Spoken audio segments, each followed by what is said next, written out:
기원전 5세기, 고대 페르시아 제국은 광대한 영토를 지배했습니다. 이 제국의 정원은 건조한 기후 속에서도 놀라운 지속 가능성을 보여주었습니다. 그러나 아름다운 정원 문화와는 대조적으로 고대 문헌에는 기이한 처형 방식에 대한 기록이 남아 있습니다.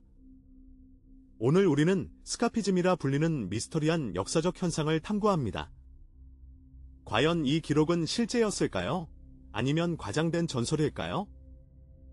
역사의 어두운 그림자 속으로 들어가 봅니다. 스카피즘이라는 단어는 그리스어로 배를 의미하는 스코피에서 유래했습니다. 고대 그리스 역사가들의 기록에 따르면 이는 극도로 비극적인 처형 방식이었다고 전해집니다. 목격자들의 증언은 수세기 동안 구전되었지만 실제 고고학적 증거는 발견되지 않았습니다. 이 기록의 진위를 둘러싼 학술적 논쟁은 오늘날까지 계속되고 있습니다. 우리는 사료를 통해 이 미스터리를 추적합니다. 기원전 5세기 페르시아 제국은 아케메네스 왕조의 전성기를 맞이했습니다. 다리오스 대제와 크세르크세스 1세의 통치하에 제국은 동쪽으로는 인더스강, 서쪽으로는 에게해까지 뻗어 있었습니다. 이 시기 페르시아는 정교한 법률 체계를 갖추고 있었습니다. 왕의 권위에 도전하거나 중대한 배신 행위는 엄격히 처벌되었습니다. 제국의 법전에는 다양한 처벌 방식이 기록되어 있었으며 그중 일부는 오늘날의 기준으로는 이해하기 어려운 것들이었습니다. 페르시아의 정원 문화는 놀라운 지속 가능성을 보여주었습니다. 건조한 기후 속에서도 정교한 관계 시스템을 통해 푸르른 낙원을 창조했습니다. 그러나 이러한 문화적 성취와는 별개로 제국의 사법체계는 매우 엄격했습니다. 특히 왕족에 대한 반역죄나 중대한 배신은 용납되지 않았습니다.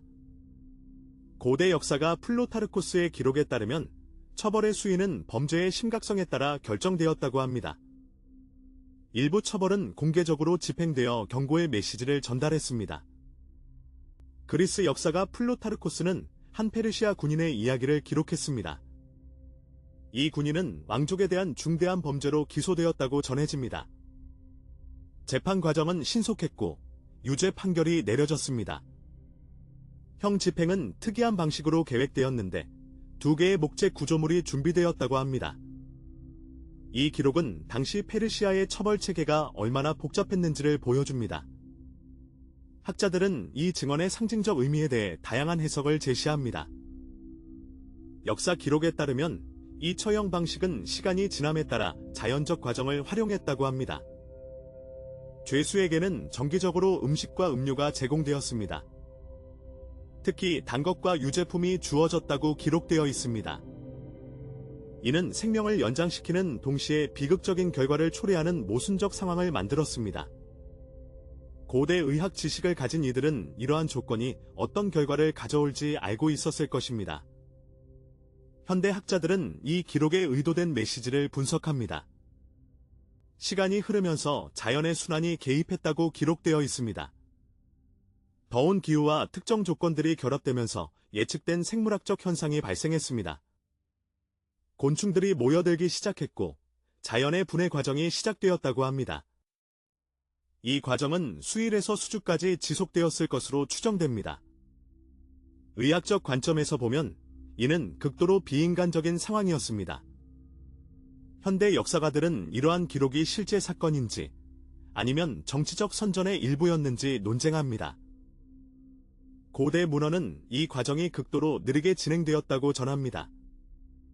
생명은 예상보다 오래 유지되었고 의식은 상당 기간 지속되었다고 기록되어 있습니다.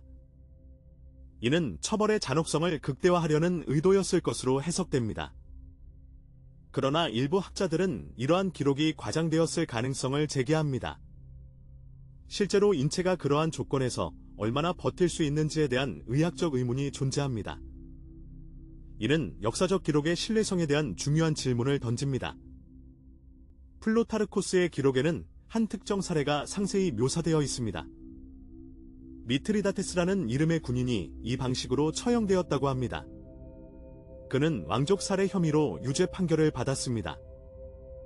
기록에 따르면 그는 17일 동안 생존했다고 전해집니다. 이 이야기는 수세기 동안 역사가들 사이에서 논쟁의 대상이 되었습니다. 일부는 이를 역사적 사실로, 다른 이들은 경고성 우화로 해석합니다. 17일째 되는 날, 기록에 따르면 마침내 죽음이 찾아왔다고 합니다. 이 이야기는 후대의 극도의 잔혹함을 상징하는 사례로 인용되었습니다. 그러나 현대 법의학자들은 이러한 기간의 생존 가능성에 대해 회의적입니다. 인체의 생리학적 한계를 고려할 때 이 기록은 과장되었을 가능성이 높습니다. 그럼에도 불구하고 이 이야기가 전해진 이유는 무엇일까요? 아마도 권력의 절대성을 강조하기 위한 정치적 메시지였을 것입니다. 스카피즘에 대한 고고학적 증거는 발견된 바 없습니다. 이는 이 처형법이 실제로 널리 사용되지 않았거나 혹은 과장된 이야기였을 가능성을 시사합니다. 현대 역사학자들은 이를 공포의 전설로 분류하는 경향이 있습니다. 적국을 야만적으로 묘사하기 위한 선전의 일부였을 수 있습니다. 그럼에도 불구하고 이 기록은 고대 형벌체계의 잔혹성을 보여주는 중요한 사료입니다. 역사는 우리에게 인간성의 한계와 문명의 발전을 성찰하게 합니다.